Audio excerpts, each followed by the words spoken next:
Just a place to get away now in the maelstrom, but also from not caught, which was charming but too small. And falling down around our heads. It got so bad that one day I had to phone Granny. I told her we needed a new place to live.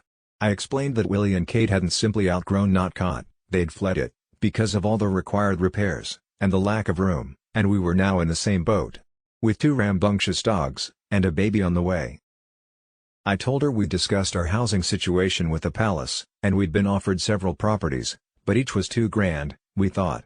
Too lavish. And too expensive to renovate. Granny gave it a think and we chatted again days later.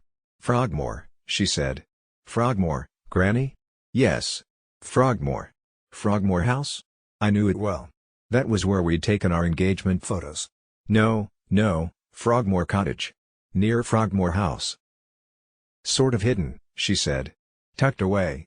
Originally home to Queen Charlotte and her daughters, then to one of Queen Victoria's aides, and later it was chopped into smaller units. But it could be reassembled. Lovely place," Granny said. "Plus, historic. Part of the Crown estate. Very sweet." I told her that Meg and I loved the gardens at Frogmore, we went walking there often, and if it was near those, well, what could be better? She warned, "It's a bit of a building site. Bit of a shell. But go and have a look and do tell me if it works." We went that day, and Granny was right.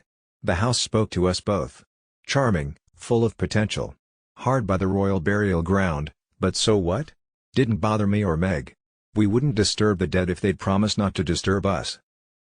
I rang Granny and said Frogmore Cottage would be a dream come true. I thanked her profusely. With her permission we began sitting down with builders, planning the minimum renovations, to make the place habitable, piping, heating, water. While the work was being done, we thought we could move into Oxfordshire full-time. We love it out there. The air fresh, the verdant grounds, plus, no paps. Best of all, we'd be able to call upon the talents of my father's longtime butler, Kevin. He knew the Oxfordshire house, and he'd know how to turn it quickly into a home.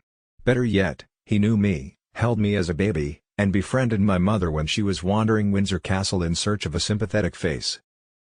He told me that Mummy was the only person in the family who ever dared venture below stairs, to chat with staff. In fact she'd often sneak down and sit with Kevin in the kitchen, over a drink or snack, watching telly. It had fallen to Kevin, on the day of Mummy's funeral, to greet me and Willie on our return to Highgrove. He stood on the front steps, he recalled, waiting for our car, rehearsing what he'd say. But when we pulled up and he opened the car door I said, "How are you holding up, Kevin?"